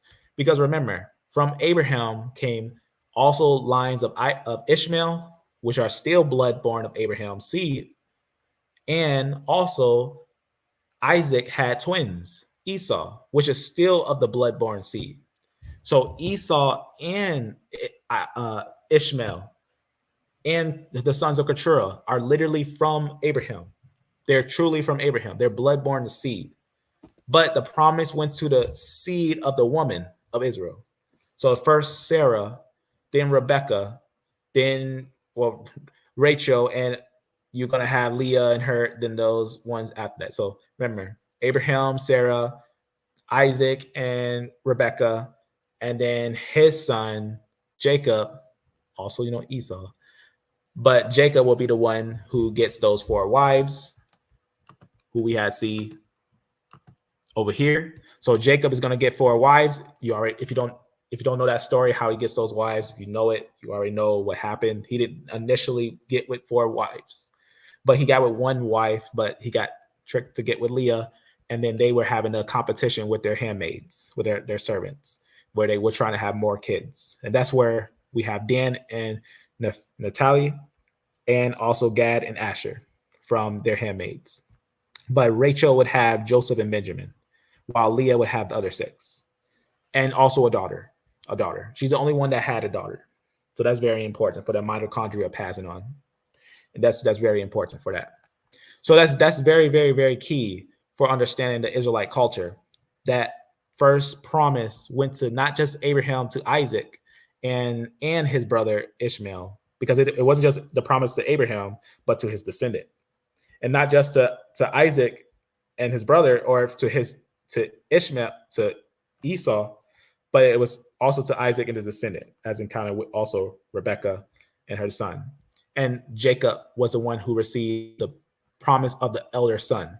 And then that promise went to his 12 sons, so that promise could not be broken, as it went to Joseph, who did very well. So the promise is stable. And it passes down to the descendants of Israel through lines and lines, generations of generations of generations. Some of them intermix with some of the female lines. They become a major culture during the time right before the Exodus. In the time of Egypt, they're developing into one, especially in Avaris. You got also Nubians there. So obviously they will have Nubians in their intermixing. That's something that's important to know too. Egyptians, Nubians. In fact, that's exactly what we found in them genetically, right? That's 100% what we found in these groups of Lachish, right? We found that they had a very important connection to many different groups. And one of them that I thought was really interesting, let's see if that's right here. Necessarily. Just look at that. It's actually down here. I'll point to it. I just type it down here just to go to it faster. Just to show you that it's for real, for real. As you see right here, some of the groups in Lachish and other places, right? It says right here they had affinities with what? The groups, it says, of Lachish, with also Nubian groups. Is as he concluded that obviously they had close affinities to North Africans, Egyptians, and Nubian groups.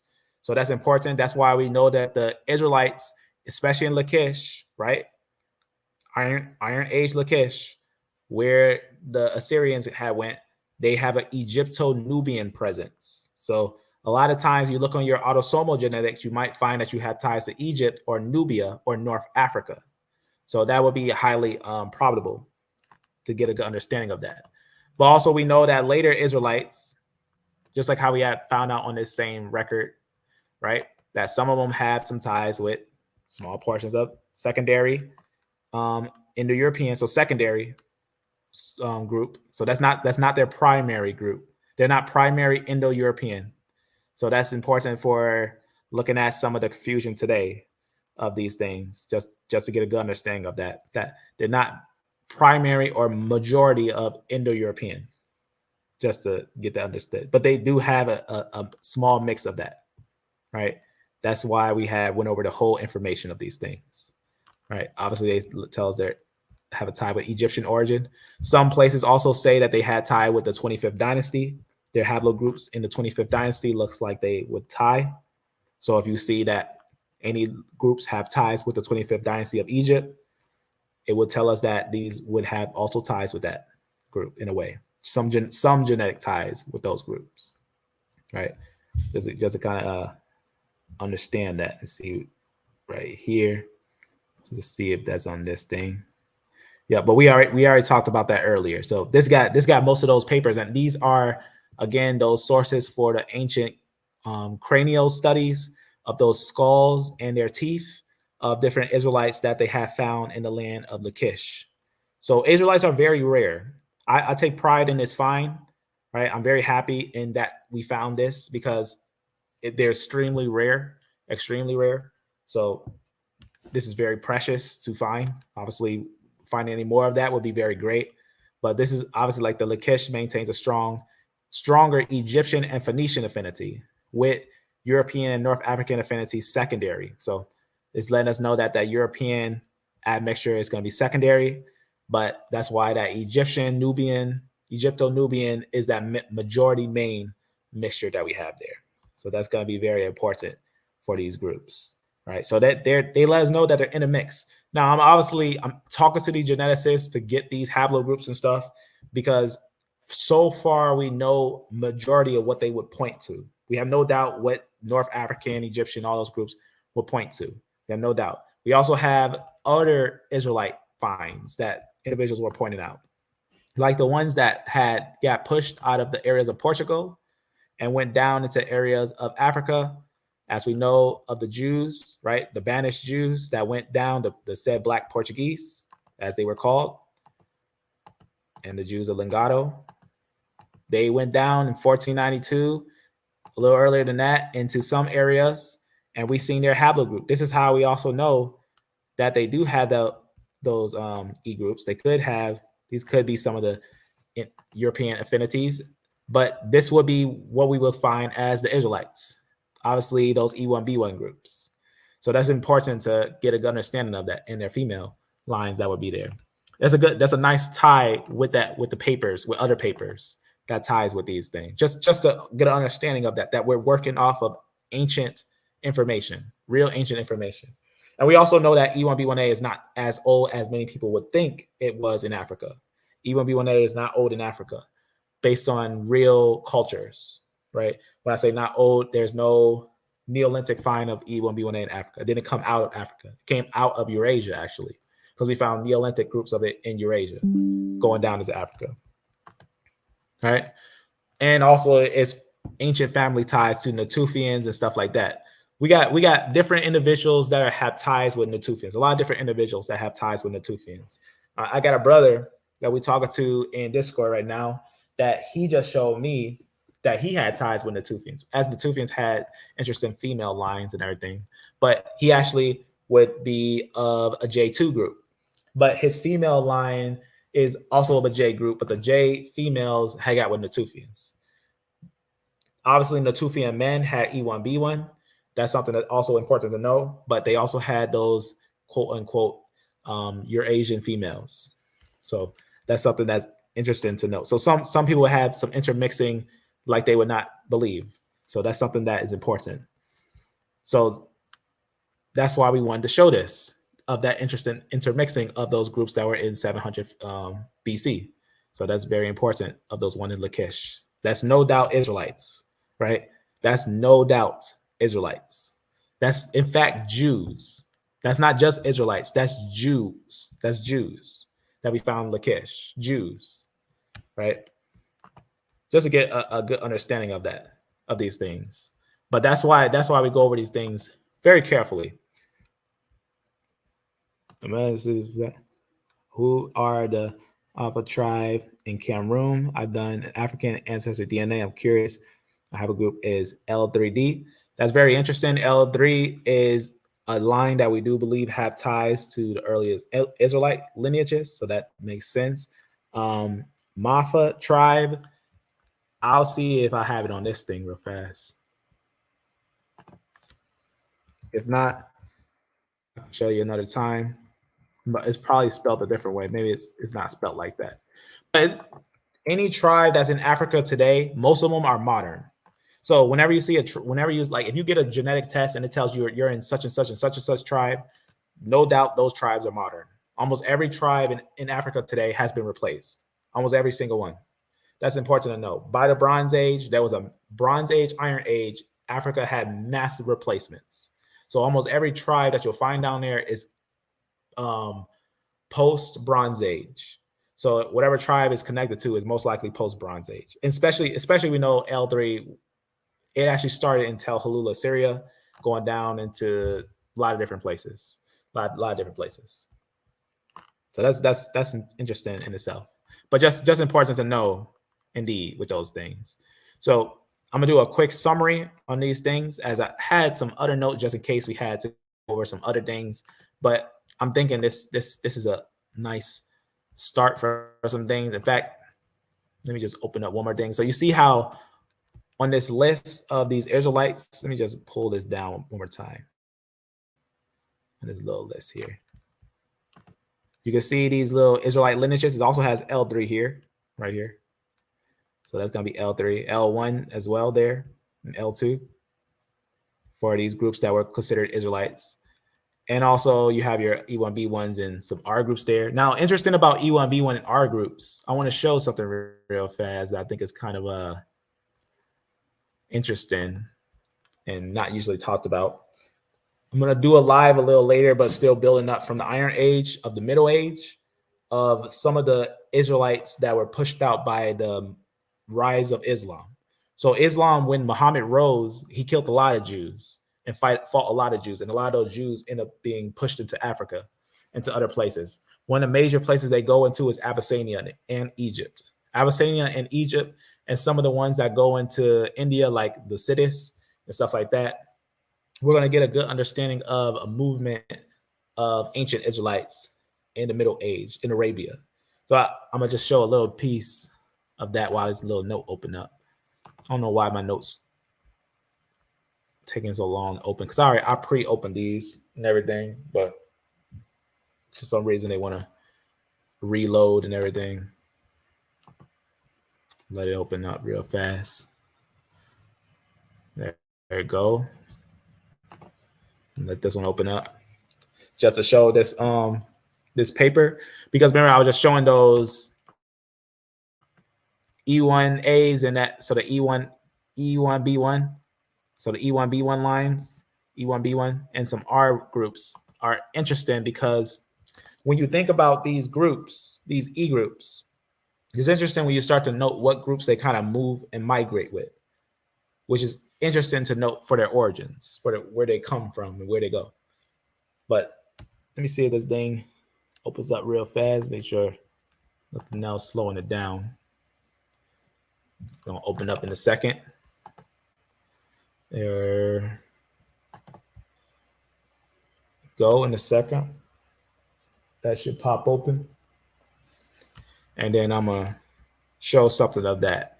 But pretty much the main thing that we want to understand is basically how these groups work, how these grouping works. And not that a stranger will replace Israel, and not that only Israel of only the bloodline was only there, and not that if someone was a bloodline of Israel, they will always be Israel. That's something that's also important to know. That's why we went over that information, because those tribal agreements were very sensitive. Those tribal agreements were very, very sensitive. Very, very, very, very sensitive. Just to show that. All right, let that open up as it is. All right, here it is. This is what I need. All right, so let me open this up and show you something real fast that I think is kind of interesting for something we're going to build on. So I have this note that I'm going to still build on. It's the Israelites of Arabia. I have a few things of it, but we're going to go into some of the Israelites of Arabia and talk about what happened of the invasions when the Romans invaded, and then see some of the forgotten wars that are important, and then when Muhammad invaded and he started to kill some of the Jews because they didn't want to accept Islam. And then he started to enslave the women and the children, Muhammad. right? A very, very, very, very wicked soul. Just so you can know that. But listen to this that I think is interesting. It says, previous studies have highlighted the genetic characteristics and similarities between the Middle East and Northeast Africa, as well as the clear genetic differentiation among Northwest Africa and both sub-Saharan Africa and Europe, including Iberia and whatnot. So just go over some lines and whatnot. I'm going to go right here. It says genetic studies indicate that the, just going to scroll this down. Basically, the populations of Spain are not uniform. Why is not uniform? Because you got multiple different haplogroups. It just talks about some of the haplogroups, several high genetic markers, including Y haplogroup R1b. So R1b groups up there. So R1b1 B2, and it's going to be like 87% in Western Europe. And you're also going to have right here some of the 35 to 55 groups percentages respectively that would inhabit lower areas of that area in Iberia. So some of these groups that would be in Iberia would be said of the Berber group, Berber marker, they say E1B1B, basically M81. So that's something that's really important to know, that some of those groups will be up there. In fact, it lets us know, they try to say they originated in Africa, this time frame, whatnot. And then they also say about those E1B1B groups, this is why I say they're Ishmael. It says it is thought to signal mutations connected to the Islamic dispersa. So that's something that's very interesting, and possibly with Roman and Carthaginian expansion. So E1B1B, Ishmael was very powerful. He had 12 sons. He would be the perfect enemy of Israel. Why? Because if you take the 400-year captivity, the actual understanding, if you look at what Paul says and what early writings say and other writings say, they say that it started with Ishmael persecuting Isaac. And then it calculated all the way to the time where Moses had took them out of the lands of Egypt. That would be like the first sign of that 400-year captivity. Now, there's obviously promises. There's obviously sayings of a later captivity, which even Messiah in Luke 21 and 23 prophesies that Israel will go into a captivity again, which also Acts 1, 6, and 7 verifies that gathering would happen for them, which also Romans 11, all Romans 11 verifies there's a promise of the gathering of Israel again. But this is actually important to know about these groups, about these E1B1B, these R groups. So you can see right here, there's the R group in there, and there's the E1B1B. That's at M81. See? M81. There's no doubt. And also your E1B1A groups there inside of there. So it's gonna be kind of interesting to put those pieces together, because this one I already knew. We already did a massive study on E1B1B, but we're going to go a little bit more into the history of the movements of these groups, on how some of these things had happened in some of those mixes. But some of these also, again, as we've seen early on, they could easily had early ties with Israelites. Some of them could have easily early ties with some of the Israelite lineages and had tied together at some points, but some of them might not had. So some of the Israelites and Ishmaelites could have fused together and became one tribe. So different groups could become different tribes, just to kind of get that understood. But this is going to be an interesting historical study on those things, because it connects all those lines again to the Middle East and stuff. And it's going to be kind of, I think, interesting in a way. But what that was from Arabia to Iberia, a Y chromosome perspective. So it's going to be, I think, an interesting one that we'll go into a little later. I think this one is an interesting one. So we'll just say that for later. But it goes all the way to the Middle Age, 700, right? 700 ADs and stuff, that 600, right? 600, 700s. Those are going to be important times. 500s as well, right? From those persecutions that happened at that time. But I just want to show that quick introduction of what we're going to do. But if you have any questions real fast before we leave, let me know, because I know that this may sound controversial, all these things, but I want you to know that this is true. Is it possible to download these data, any website? Yes. Whenever you see my page, Let me just show you also that it's safe, because I know sometimes strange links can look strange and stuff, which is fine. But if you see my page, I always have on my videos sources. So let's say you click on this one, and you can still like, oh, I want more information on what you're reading or something like that. If you go to the description where it says show more, you'll see something called these Evernotes. I pay for these. I'm paying for these, as they cost to make them so massive and make them all the time, and also have them available for everyone from any side of the world. I don't need a website because I got an Evernote. So I pay for Evernotes, that these notes hold information, and they're like websites. So you can actually click these, like for example, this, let's say this one right, let's say this one right here, let's click it. You click on one of these Evernotes and it'll take you right to the note. You can save it to your Evernote and edit it. You can copy it right here, and you can take these, you can copy them, you can edit it, you can do whatever you want with it. You can make another video, you can edit it, whatever you want to do. That's what this is all for, so for your education, because we're not going to be here forever. I'm not going to be here forever. My life isn't promised tomorrow, but I want you to know that I do this for the sake of truth. So if you want to, you can go directly to these sources yourself. You see right here, you can click them, examine the sources yourself. All these, there's some that I didn't go over, but I'll add them to the description after this video. You can see they'll take you right to the pinpoint sources that I usually talk about directly, word for word. And you can see all the sources, direct sources, primary sources, right? Not secondary sources. But sometimes I'll use secondary sources for the sake of understanding. Like Wikipedia, obviously I don't need it for those things. But if I got like pull up a real quick understanding for something, I'll go to Wiki and explain that is a secondary source, because Wikipedia is a secondary source that has primary sources in it. So you can click the primary sources that the secondary source talks about.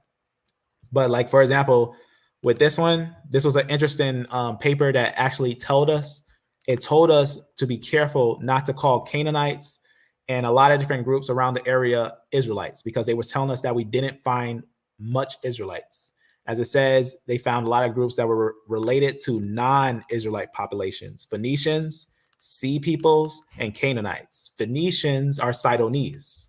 So a lot of times when they found a lot of those J1 groups in the Sidonese people that were kings of Sidon, they were Sidonese 100%.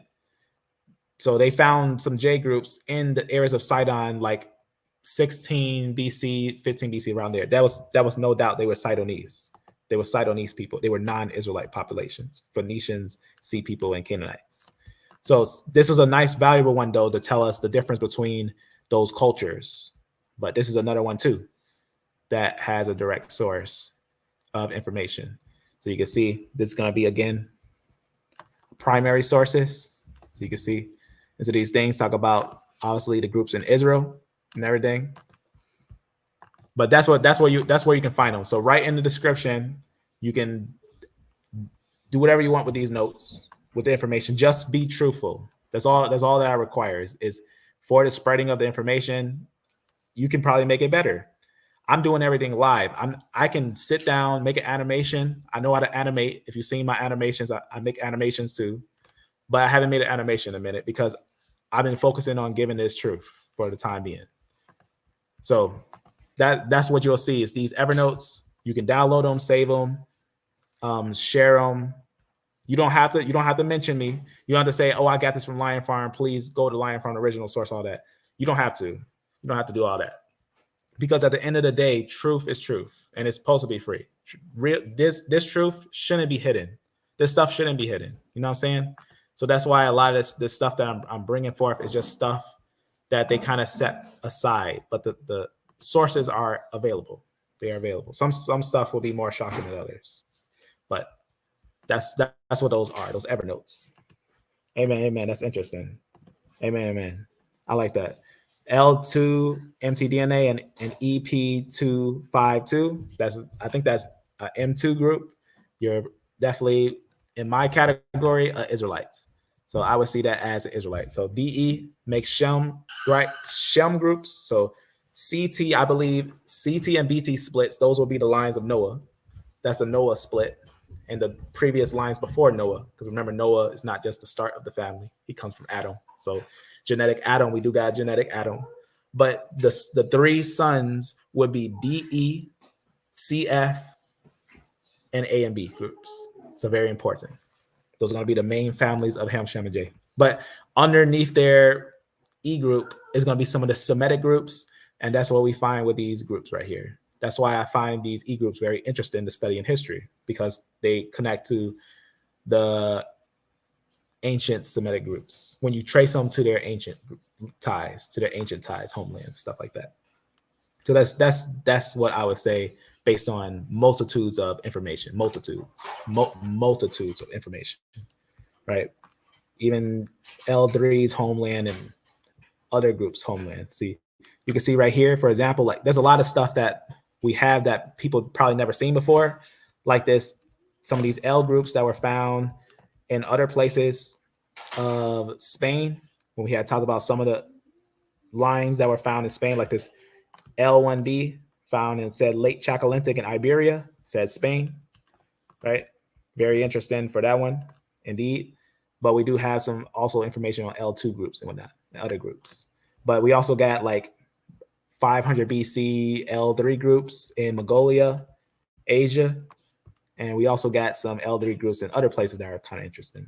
This is a paper of the L3 groups. One place I think is interesting is in an area of Iran. So Iran also has an interesting L3 indeed in this little area, which is called the Burnt City, or next to Arata. But this note we went over before, this one right here. But it got some of those ancient L3s, like some in Chalcolithic Israel, and the one that we had point out in Iran, like this one in Iran. That also is with that early BT split necessarily. That's where. So right there, L3. So yep, that's what we got on those. That's what you'll see on these Evernotes. So there'll be these Evernotes. I pay for them. You can share them as many times as you want and everything, and you can edit them and everything, and all that jazz, right? All that's for the sake of truth, right? I don't sell anything. I don't put on ads. I don't do none of that stuff. I'm just here for the time being until the Most High is finished with us. So with that, family, you know how it goes, right? How can I find out the old tribe name Mafa? Here, I'll type it down real fast and kind of show you it, just to show you how the age of that. So right here it says Mafa. Let's go to a secondary. So this is a secondary source. But like we say with secondary sources, they have their primary sources, but you want to make sure those primary sources add up. But notice something of the Mafa group, just so you can know this. There's no ancient groups of them. This is not an ancient culture. In fact, one of the things about this group, you can go to the secondary source and read a little bit about it. They have a comprise of populations that are Muslim, Christian. What does that mean? They're recently affected. They've been recently affected by groups that were in the first century. So it's not like they're not an isolated group that never had effects from other groups. In fact, they belong to the Chadic group. That means you have ties with probably some of the groups that would have like RV88 and stuff like that. So they necessarily would be a group that would be Eurasian without a doubt, but they would have some darker skin. So you can see kind of like what they look like. And if they look like Chadic groups, if you type down Chadic, but Chadic people, they look about the same. Chadic people, they had that intermix, but they look about the same. So this is a Chadic group. So they about this. So this one does tell you the same thing, that they belong to the Chadic language group. So if they have ties to Chadic, so that means you want to look at the Chadic group and tie them in. And they're highly Eurasian. The Chadic group is no doubt a Eurasian majority group. As we see right there, another study showed that they have RV88. So RV88 in a large group. So even in their ancient finds and whatnot, but they are going to be obviously Eurasian, highly Eurasian, without a doubt. But they do have those mtDNA lines there. So a lot of L lines among them. I don't know why they don't show it on this thing, on their secondary source, but obviously they would have it there. You could also probably pull up some of these groups and look at their mtDNA lines, which I have no doubt that they would have that on there. So if we just look on one table, for example, maybe they would have it right on the table. For studies like finding the actual cultures, you got to go to like looking at the ancient cultures and everything. This one, I'm just going to, with these, like I don't usually do it like this. I don't end up searching it, but I want to show you how you could do these things. This one don't have a mtDNA. There's certain papers that you really want to look for the most. The papers with mtDNA, mydNA connected, because that's going to tell you the most story. Also note these tabs at the bottom. Don't just look at the first page and skip over, because sometimes they'll have these tabs. We can click through these tabs here. Sometimes they'll have more information in the tabs. This one don't really have much, but it tells you those groups, those Y chromosomes. It's not telling you the mtDNA. No doubt they're going to have some L's there, but it tells you some of the men. I'm going to open one more real fast. And like I said, a lot of these can have easily tribal agreements, a lot of tribal agreements, right?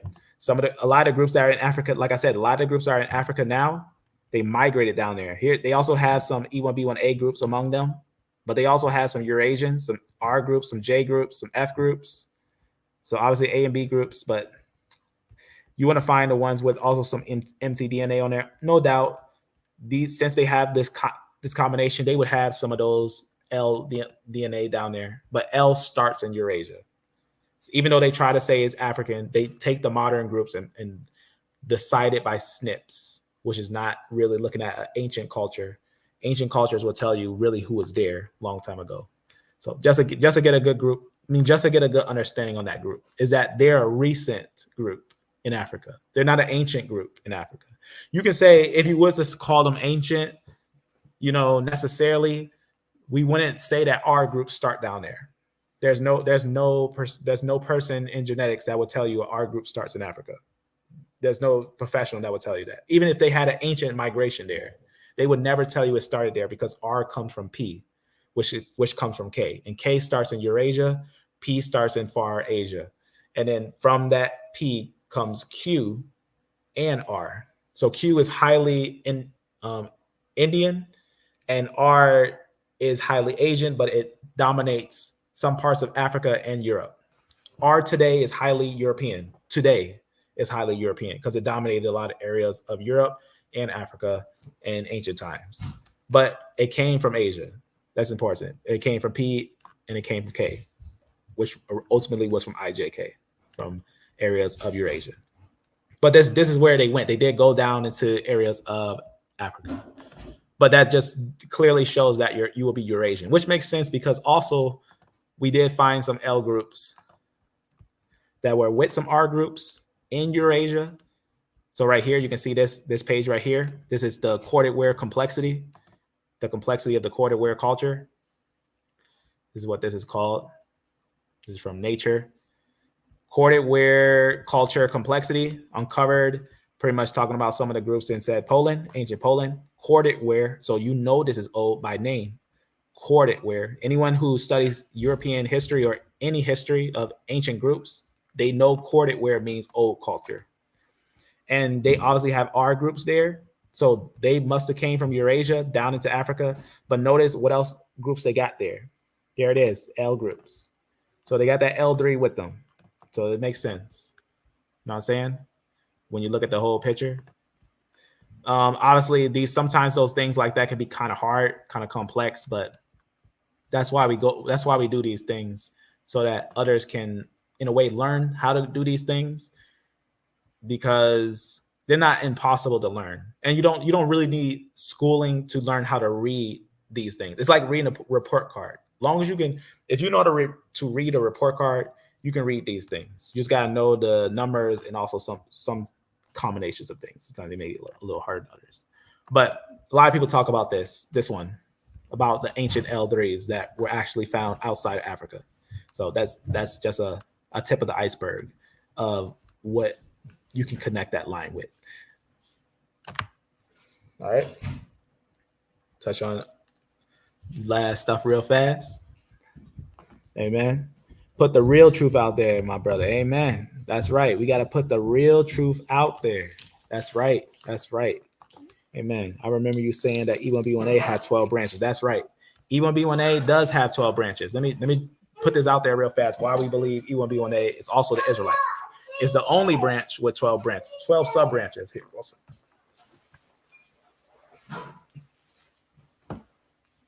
okay, let me put this down real fast to show you this.